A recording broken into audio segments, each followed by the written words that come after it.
بسم اللہ الرحمن الرحیم۔ حضرت معقل بن یسار سے روایت ہے کہ رسول اللہ صلی اللہ علیہ وآلہ وسلم نے فرمایا، یاسین قلب القرآن یعنی سورہ یاسین قرآن کا دل ہے۔ اور اس حدیث کے بعض الفاظ میں یہ ہے کہ جو شخص سورہ یاسین کو خالص اللہ اور آخرت کے لیے پڑھتا ہے تو اس کی مغفرت ہو جاتی ہے۔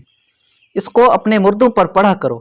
امام غزالی نے فرمایا کہ سورہ یاسین کو قلب القرآن فرمانے کی وجہ یہ بھی ہو سکتی ہے کہ اس صورت میں قیامت اور حشر و نشر کے مضامین خاص تفصیل اور بلاغت کے ساتھ آئے ہیں، اور اصول ایمان میں سے عقیدہ آخرت وہ چیز ہے جس پر انسان کے اعمال کی صحت موقف ہے۔ خوف آخرت ہی انسان کو عمل صالح کے لیے مستعد کرتا ہے، اور وہی اس کو ناجائز خواہشات اور حرام سے روکتا ہے۔ تو جس طرح بدن کی صحت قلب کی صحت پر موقف ہے، اسی طرح ایمان کی صحت فکر آخرت پر موقف ہے۔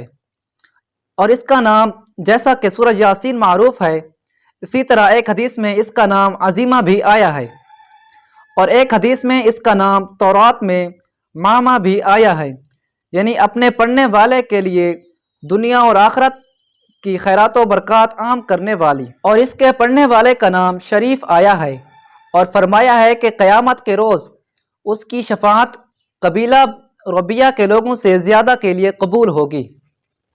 اور بعض روایت میں اس کا نام مدافعہ بھی آیا ہے، یعنی اسے پڑھنے والے سے بلاؤں کو دفع کرنے والی۔ اور بعض میں اس کا نام قاضیہ بھی مذکور ہے، یعنی حاجات کو پورا کرنے والی۔ اور حضرت ابوذر سے روایت ہے کہ جس مرنے والے کے پاس سورہ یاسین کی تلاوت کی جائے تو اس کی موت کے وقت آسانی ہو جاتی ہے۔ اور حضرت عبداللہ بن زبیر نے فرمایا، جو شخص سورہ یاسین کو اپنی حاجات کے آگے کر دے تو اس کی حاجت پوری ہو جاتی ہے۔